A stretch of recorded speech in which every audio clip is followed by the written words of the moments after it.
The harrowing story of benzodiazepine drugs can fittingly begin with this extraordinary icon of hope, the Angel of the North, a sculpture by Anthony Gormley, dramatically adorning Gateshead and Newcastle upon Tyne in the northeast of England.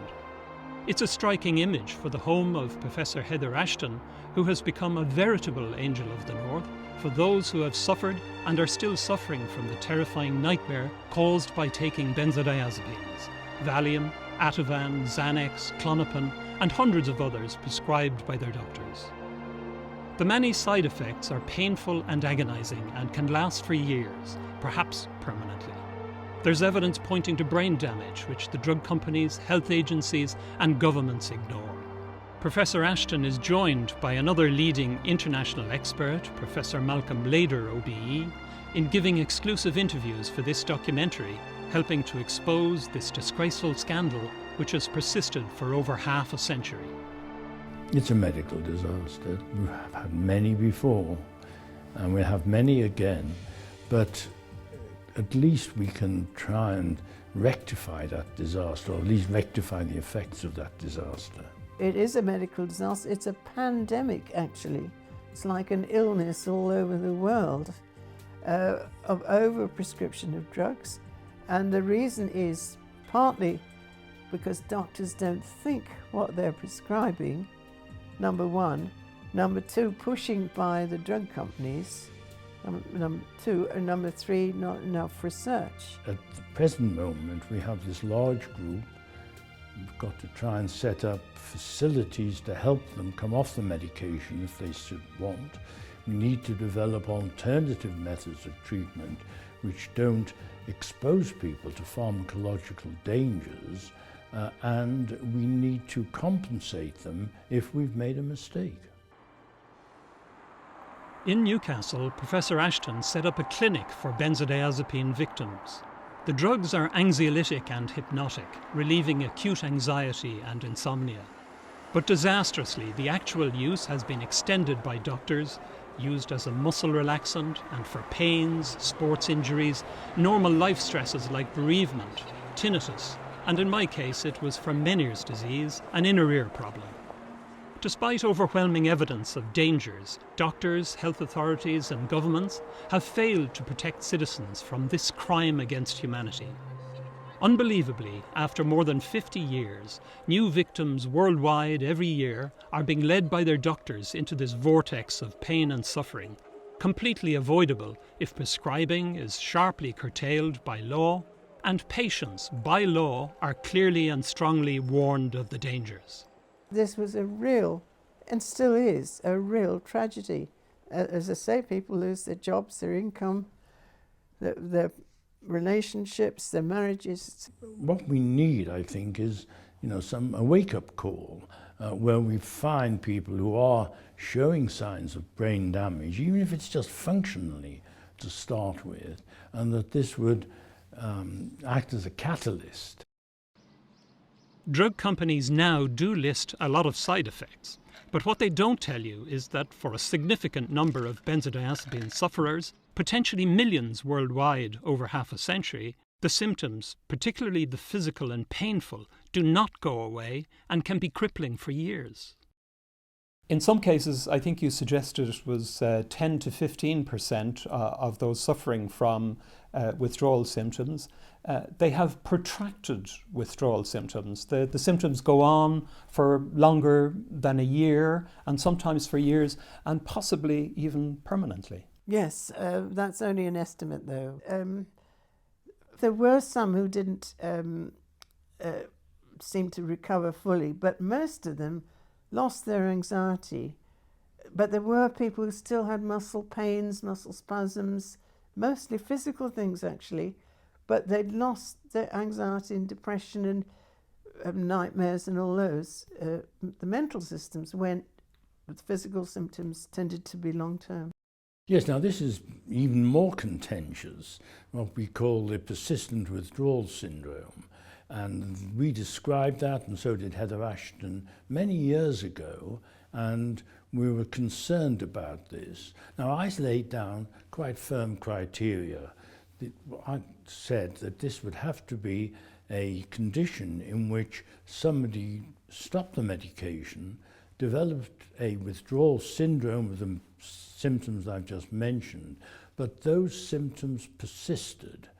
I didn't see this coming on as a separate syndrome later with a gap of symptom-free, but there are variations on this. Some people do get permanent, what feels like permanent symptoms.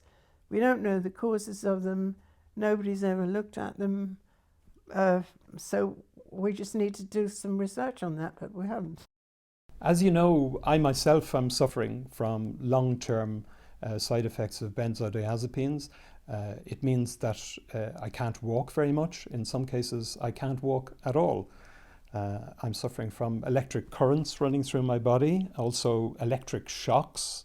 Is that common? Have you come across those kind of symptoms in your work? Well, yes, I have, certainly, and those ones do seem to be protracted. And the interesting thing is, in this age where everybody's having antidepressants now, SSRIs like Prozac, they can produce similar symptoms, including this electricity feeling. And one wonders that if we ever get rid of benzos, whether another lot of drugs won't take over and be just as bad. Certainly some of the short-acting Prozac-like drugs are. And yes, I've had patients with sort of explosive headaches, as if there's an electric current running up and boom, like a thunderclap in the brain, yes. There were also cases presenting, weren't there, of people whose symptoms didn't go away.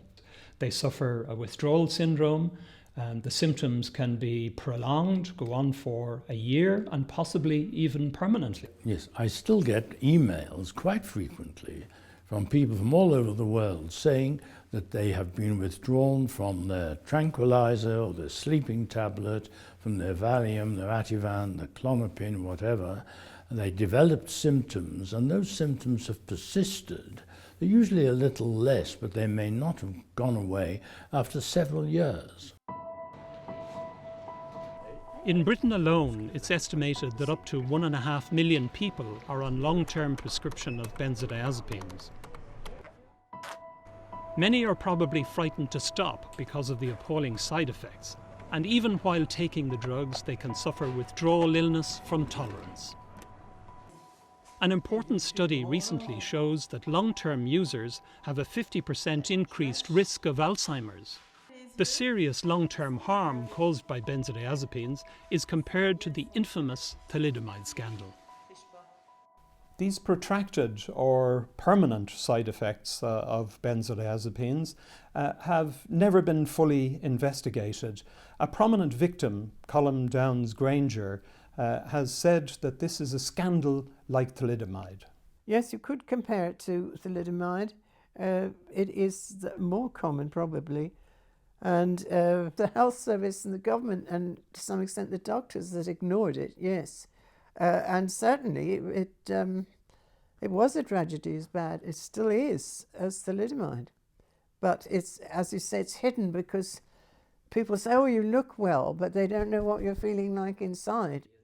Do you think Hoffmann-La Roche has a responsibility, a moral responsibility in this area? Whether they have a moral responsibility, of course, is a different matter. I'm not a moral philosopher.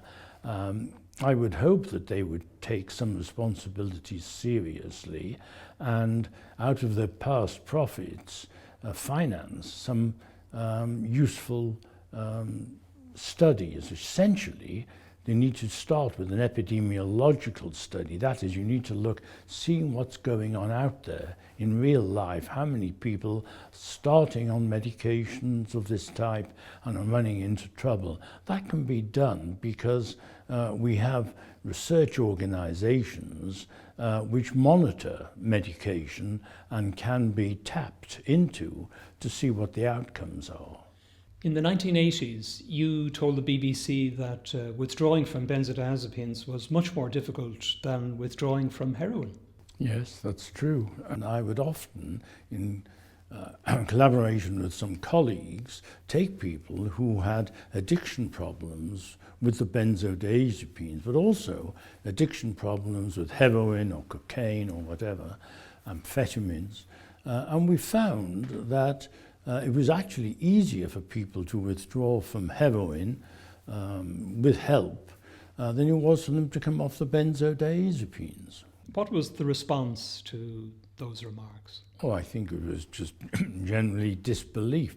Everybody thinks it's very difficult to get off heroin, yet people are doing it all the time. They're admitted to prison, and they even go cold turkey, but usually there's some help.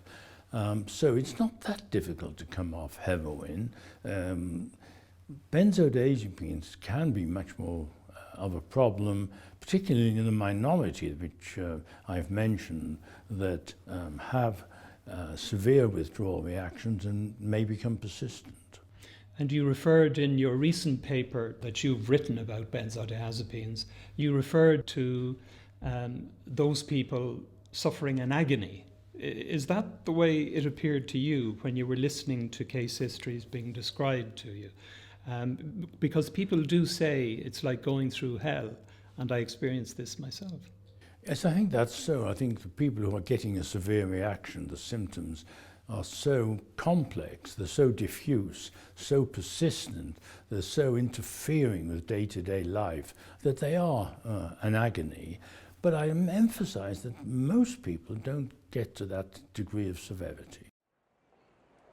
But Professor Leder and others say that the minority who can have a severe reaction could be up to 30%. The symptoms are myriad. In her clinic, Professor Ashton recorded the many distressing conditions. Pain, limbs, back and neck. Pain, teeth and jaw. Paresthesia, stabbing pins and needles. Limbs and face. Stiffness, limbs, back and jaw. Tremor, muscle pain, twitches. Dizziness, tinnitus. Hypersensitivity to sound, light, touch and taste. Fits, seizures. Anxiety, depression, poor memory and concentration, insomnia, nightmares, hallucinations, agoraphobia and other phobias, panic attacks and palpitations, abdominal pain, diarrhea, constipation. All patients complained of difficulty walking. This appeared to result from a combination of sensory disturbance, muscle weakness, pain and stiffness. Pain in various parts of the body was prominent. Neck pain and occipital headache, pain in the limbs described as aching, bursting, cutting, were all common and often severe. Paresthesiae.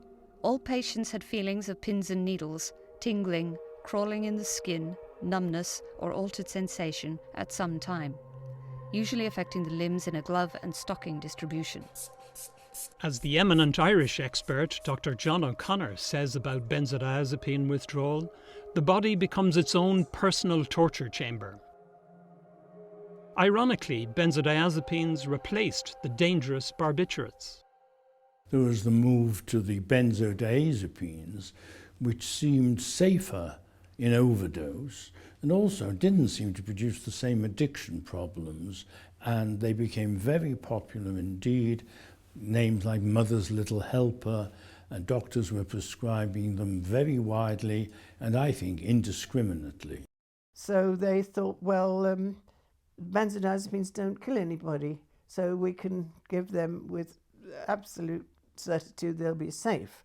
But they didn't think that they might be addictive and have other characteristics, because they worked very similarly to barbiturates. I wrote a textbook about that time in the 1960s, and I went back to have a look what I said, and I was urging caution there. I just didn't believe these ideas that somehow the benzodiazepines were totally safe. So the companies obviously didn't research these drugs thoroughly enough before they went on the market. Why do you think that is? Well, we have to remember this went on in the 1950s, the marketing was in the 1960s, and the requirements at those days were much more lax than they are now. Sometimes wonder whether Valium could have even been licensed now, but certainly in those days much easier to do, and it was only literally a few weeks or months from first giving it to man for it to be available on the market. So it was a very rapid development, and certainly it wasn't a thorough development. To what extent did benzodiazepines become a huge success for Hoffmann La Roche, the drug company which first introduced them? Well, Librium and Valium were enormously successful, and Valium actually became the most prescribed drug in the whole world. Yes, that's so. At one point it was worldwide, and I think also in the United States by itself, it was the most widely prescribed and profitable any drug on the market. Can you understand why they were considered almost a panacea for all kinds of life problems that people had? Well, they were considered a panacea. It wasn't almost a panacea. They were considered a panacea. And if you look at the adverts at the time, the pharmaceutical companies were advocating their use in any sort of situation. And we have this phrase, the worried well. These are people who don't have full-blown psychiatric or psychological problems. They're just concerned about things in general, usual stresses of day-to-day life, and they were being urged to take the Valium and its other compounds. And they had advertised and paid for conferences and all sorts of things, and they had reps who used to come round to every GP practice, give them free presents and all that. And so that they were pushed. And the doctors, of course, were very willing to have a safer drug. And they just didn't think what it might be doing, although it seemed to me it was perfectly obvious. Can you describe in simple terms what is happening in our brains with these psychoactive drugs? Well, the benzodiazepines enhance the actions of an important neurotransmitter, that's a chemical in the brain that normally has an inhibitory or calming effect. And so the way they work initially is very clever because they just they up this effect of calming all over the brain. So they relieve tension, they affect balance like alcohol, and they affect thinking and sensations and brain function everywhere. And then, but the body is much cleverer than people think, because it says, hey, there's a foreign body here, a thing called a benzo. I'm going to adapt to it. And so they downregulate these receptors. And in the end, the drug doesn't work anymore because they've stopped this enhancement. And so the patient starts to get withdrawal symptoms, saying, hey, I need some more of that stuff. So very often the dose has to be escalated to get the same effect. And if it isn't, people get what are withdrawal symptoms, even though they're on the same dose. Is that common? Have you come across those suffering from withdrawal symptoms? And of course, if you are suffering withdrawal symptoms before you have stopped taking benzodiazepines, and then you want to stop taking benzodiazepines so that you can recover, you're obviously going to go through a really horrible time. Yeah. Torrid time while you're getting there, stopping taking benzodiazepines. Well, it gets worse unless you do it very, very gradually. And this again, what they go to detoxes. They've got lots of detox places in America. They take you off quickly. Well, that's hopeless because it doesn't give you time to get the equilibrium to swing back. You can't do that quickly. So we shouldn't be interfering with this evolutionary process in the brain. We do so at our peril. I think so, yes. I'm sure so. It's taken millions of years to get such a good organ, a good instrument as we've got in our heads. And if we mess it up, it's just stupid, really. After over 50 years, benzodiazepines are still prescribed carelessly, negligently, and inappropriately. Roche discovered and launched the first, Librium, in 1960, and then ignored a grim warning about its dangers 2 years before selling Valium. Professor Leder takes up the story of the man who discovered benzodiazepines. A man called Leo Sternbach, who was Polish, and in the 1930s he was working for Roche and was synthesizing various compounds and examining them for effect on the body and the brain. He didn't find a great deal, so he stopped working on them. And then when the Nazis came into power, Roche were taking their Jewish staff, and Leo Sternbach was Jewish, out of Europe and relocating them in the United States. So Leo Sternbach went to the United States, and looking for something to do, he picked up these compounds again and tried various substitutions in them. They're quite complex. And then eventually discovered a compound which he called metamino-diazepoxide, a long name which then changed to chlordiazepoxide, and we know it better as Librium. And he established its effect in animals and then quickly in humans, and decided they had a very good tranquilizer, and it became very popular very quickly indeed. But there was some research done on Librium even before Valium was developed in 1961 by a man called Hollister. Can you tell me a little bit about that? Yeah, well, yes, I knew Leo Hollister. He was, I think he's dead now, but he was concerned about Librium. He was concerned that he didn't believe it was devoid of addiction properties.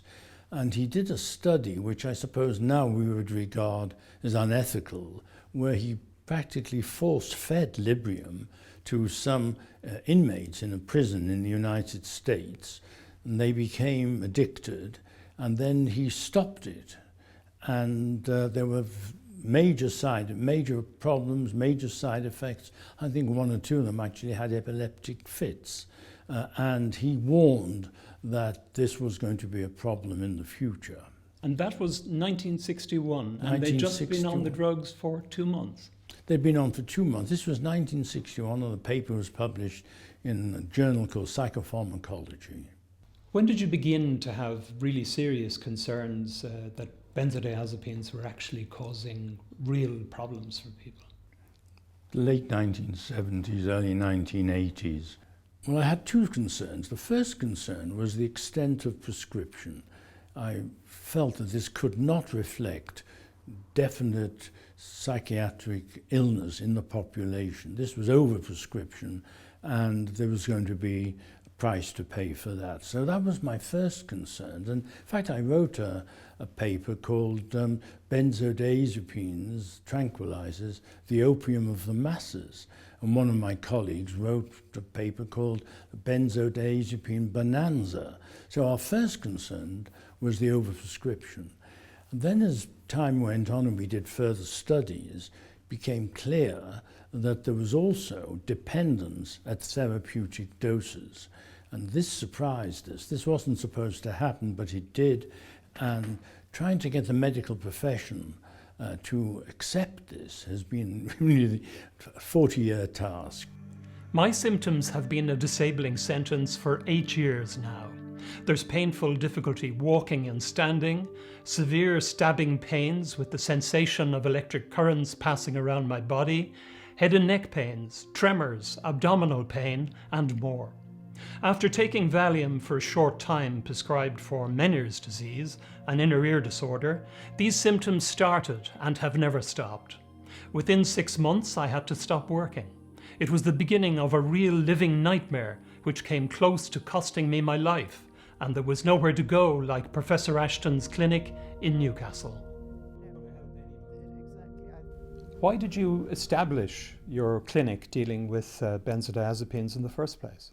People taking the benzodiazepines, many of them by that time had taken it long term, years and years. I mean, I've seen people who've been on it for 20 years or more, and they realized that after a while the drugs didn't work anymore. And not only that, they were getting iller. And the patients that were referred to me were referred by the doctor because they said, look, there's something wrong with these drugs. I'm getting worse instead of better. We were interested in the effects long-term of benzodiazepines, and also we were running a clinic here for people, and we were getting increasing number of referrals for people who said they could not come off the benzodiazepines because of a variety of symptoms. We discussed this and assumed that they had pushed the dose up. They hadn't. So this is how we first got the idea of normal dose iatrogenic dependence. What people said when they tried to stop was really, firstly, that their anxiety or their insomnia or their tensions came back and were worse. But also they got new symptoms, and these were particularly perceptual symptoms, as we call them, so that you got people saying that sounds were very loud, that lights were very bright, that they felt unsteady, that they had pains and ringing in the ears and things of that sort. But in the 1980s, there was first a trickle and then a stream and finally a river of people all wanting to get off the benzodiazepines. And that's how it started. And it fell to me, because I was interested in what was causing this, that I got involved in it. What kind of symptoms were people suffering from when they came to your clinic? Well, all sorts of things. They were very, very anxious, all of them, and I think that's what, or most of them, put off the doctors, and they couldn't sleep, and they got nightmares and dreams, and they were jittery, and some of them had a tremor. They developed agoraphobia, social phobias, some of them paranoid, some of them very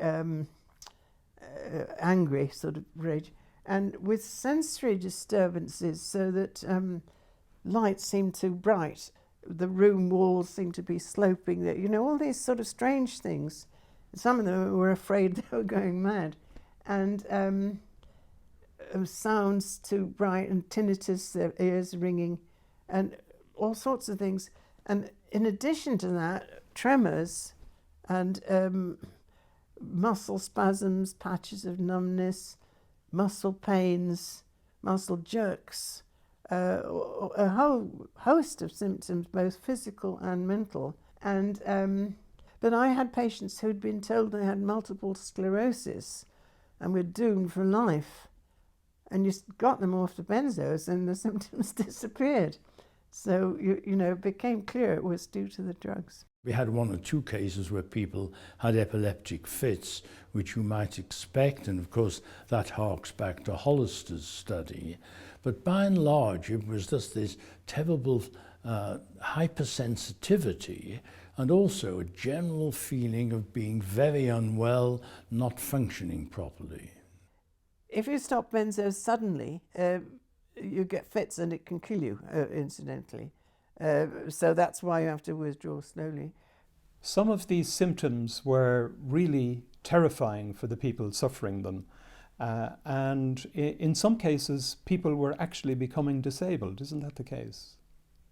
Oh, it certainly was. I mean, because these symptoms could be quite overwhelming, were very severe.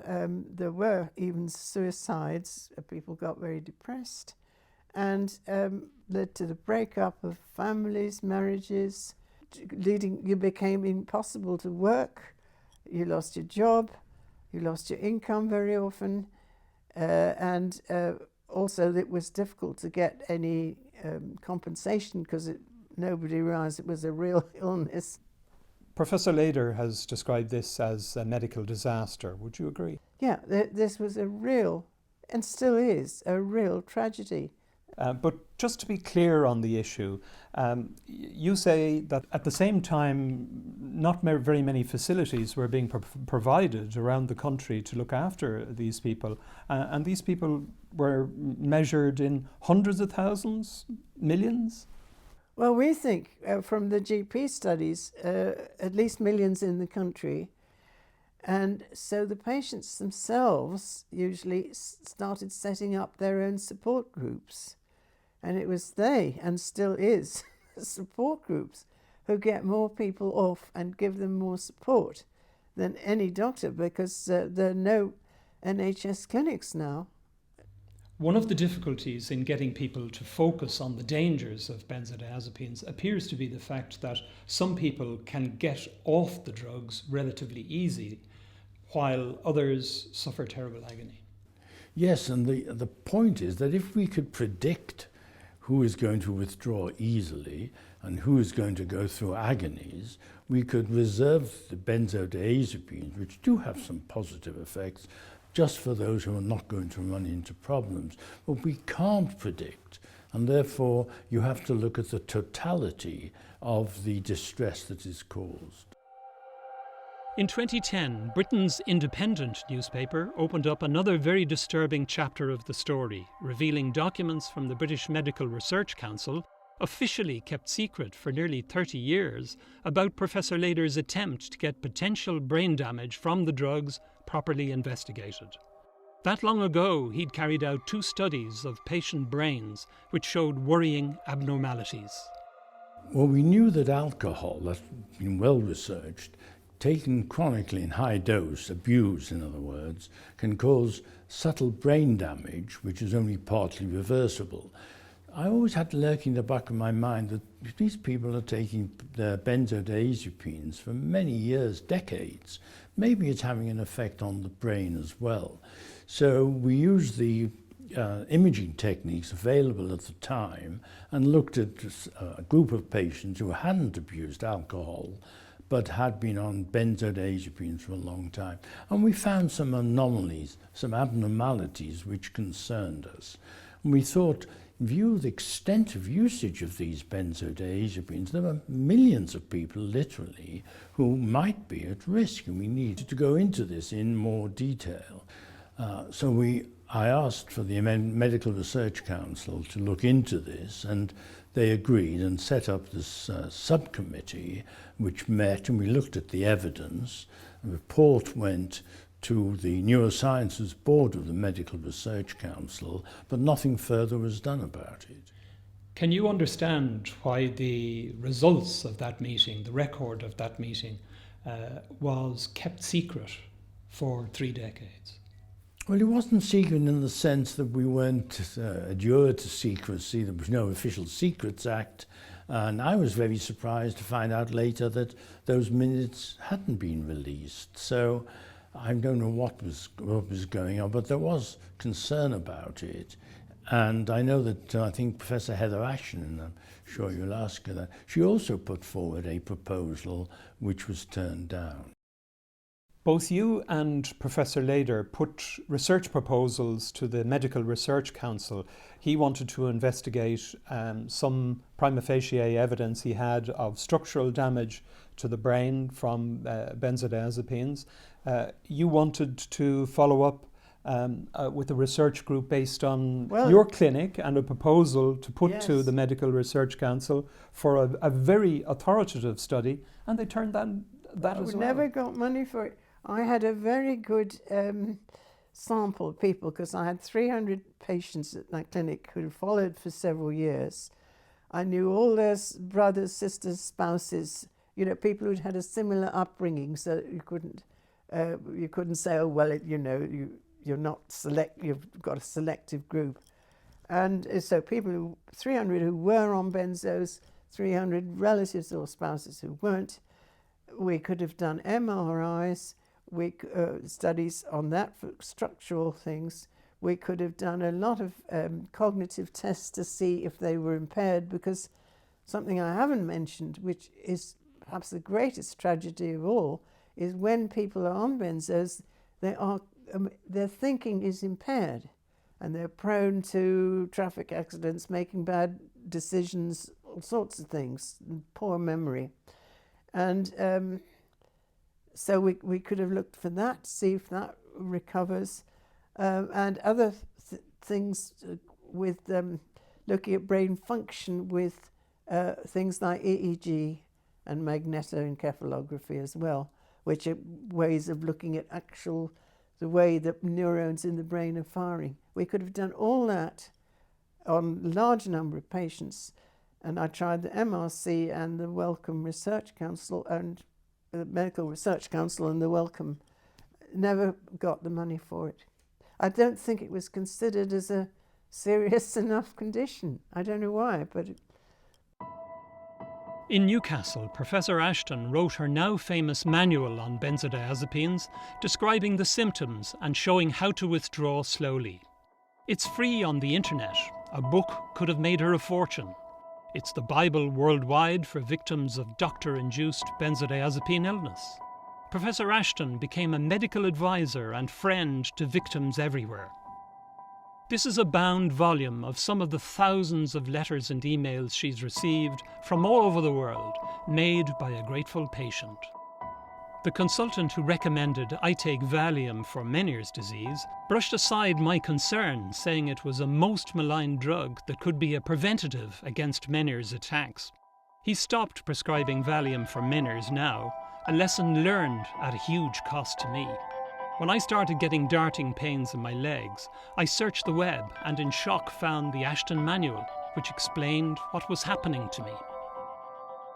You wrote the Ashton manual, which was published on the web. It's about benzodiazepines, how they work, and also about how to withdraw from benzodiazepines. Why did you do that? Was it in response to a very big need? Well, yes, because the patients seemed to know more than the doctors. All of them said the reason they'd come here was because they got no help from their GP or from a psychiatrist. I had patients referred from psychiatrists even, and the patients seemed to know better than the doctors. And so I wrote that manual for patients who couldn't get help from their doctors. It was for them. And the interesting thing is, although patients all over the world have snapped it up, the doctors still don't read it. Actually, one thing we haven't mentioned yet is that in all the literature telling you how to prescribe drugs, they all say that benzodiazepines are for short-term use only, 2 to 4 weeks maximum. And even the company that makes them says that, but it's just that nobody takes any notice. How many languages is it translated into now? Well, it's over 12. Over 12. There's a Japanese one. There's all the European languages. It has been used by literally millions of people all over the world. I presume so, yes. I mean, if you look at the prescription levels, interestingly, Japan has the highest in the world prescription levels at the moment of benzodiazepines. And they're lapping it up. And, you know, all these things have been translated by people voluntarily. I mean, they've never been paid for it or anything like that. In the United States, the National Institutes for Health report in this bar chart that drug overdose deaths involving benzodiazepines have risen sharply over the past 13 years, going from over 1,000 in 2001 to about 8,000 in 2014. Meanwhile, in December 2015, the American Public Health Association has warned that both benzodiazepine prescriptions and quantities prescribed have increased considerably. Interventions, they say, are needed to reduce the use of benzodiazepines or improve their safety. The state of Massachusetts is considering a new law to strictly limit and control prescription, requiring detailed warnings by both doctors and chemists, with black box warnings on benzodiazepines like cigarettes. Suicides have taken place with people suffering withdrawal symptoms maybe while they're still taking the drug, or alternatively going through this terrifying period where they're reducing and stopping. Is that common? Have you come across those kind of suicides? It is very disturbing, and there have been suicides. You think, can't cope with this anymore.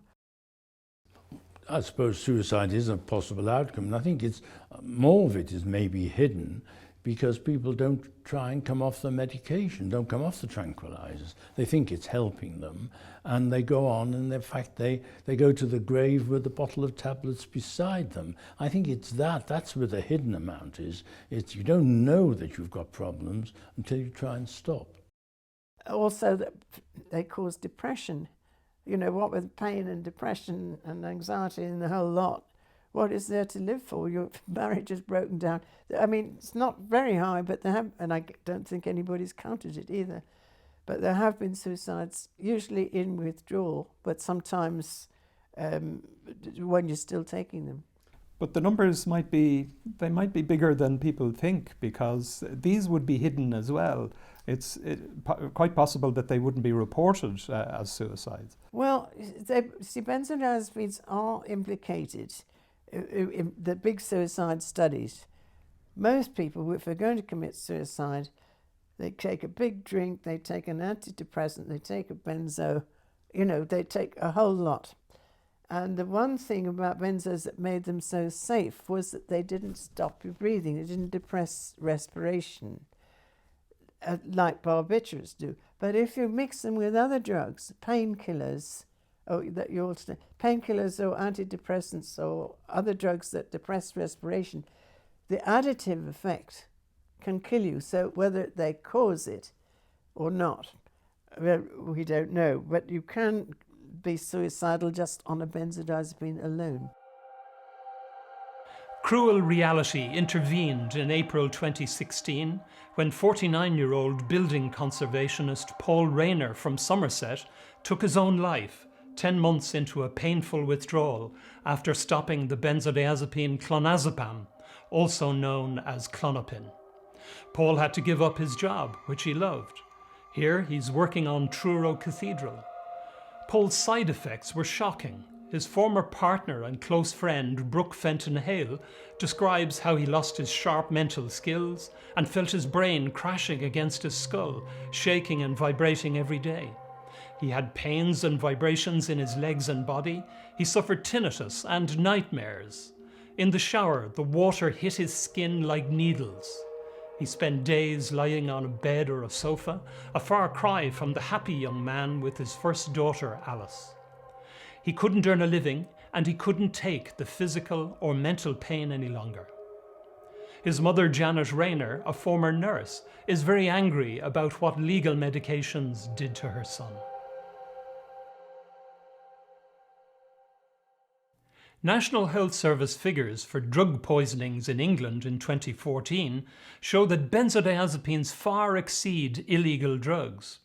There were 15,385 benzodiazepine cases compared to 2,450 for heroin, 2,306 for cocaine, and 739 for cannabis. Where death is involved, heroin and morphine top the figures in England and Wales combined, but benzodiazepines are in third place. The 372 deaths in 2014 were an 8% annual increase and the highest benzodiazepine mortality rate since records began in 1993. Diazepam, the generic drug in Valium, was used in 258 cases, the highest number on record according to the National Statistical Bulletin. Other drugs were usually involved as well, as Professor Ashton said.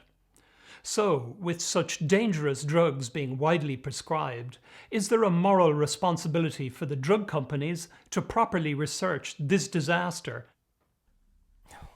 Well, drug companies are a business, and when many medical students do actually go into drug companies, they've got far more facilities and things, and we always used to say, oh, you're going to sell your soul. They do sell their souls. And the drug companies are there to make money. I don't think they have any more scruples than tobacco companies, which are already making a great fuss about smoking. And the drinking industry, they're all making a terrible fuss if anybody tries to stop them. So I don't think drug companies would fund it. Yes, the problem is that most of these tranquilizing sleeping tablets are out of patent, which means that there's no profit left in the drugs. Now, the only financial incentive which would come would be if there's a lot of medical legal cases which develop, so that people are beginning to sue because they've gone through a withdrawal reaction. But there are cases now which are coming through. Now, I predict that if those cases are successful, and so far they really haven't come to court, we will find that the doctors' organizations will start to issue warnings that long-term prescription is not acceptable.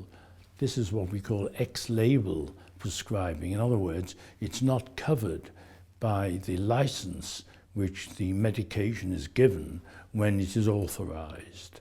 So I think that might be a development, that there will be a tightening up, but it will be imposed on the medical profession by the legal profession. Lawyers are looking for personal injury cases, and if they can tap into this, get a few cases in which the judge is on the claimant's side, that is the patient's side, you could open floodgates of everybody who's been on medication beyond the licensed month or whatever, threatening to sue their general practitioners.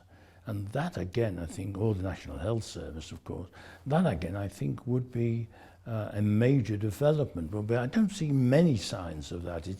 There's starting to be cracks in the dam, but they're not large yet. But they are suing successfully.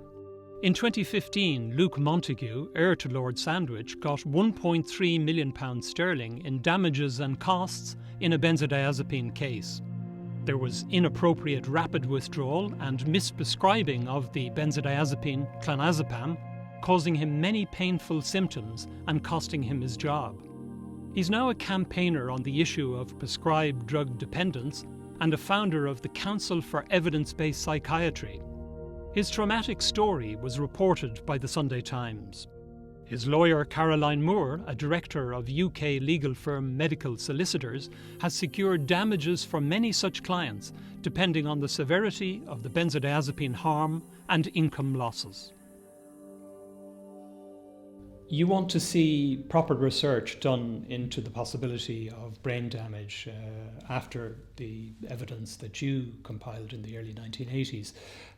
Is it going to be possible to do that kind of research now with techniques that will make it clear whether or not this is true? Well, they'd be much better than the rather crude techniques we used many years ago when, we just had these brain imaging techniques being available. But this kind of research, you feel, should be done. If it's not going to be done by the drug companies, should it be done by the government? Well, I think it should, but we fought this battle years ago, and I think there are other people who could look at this.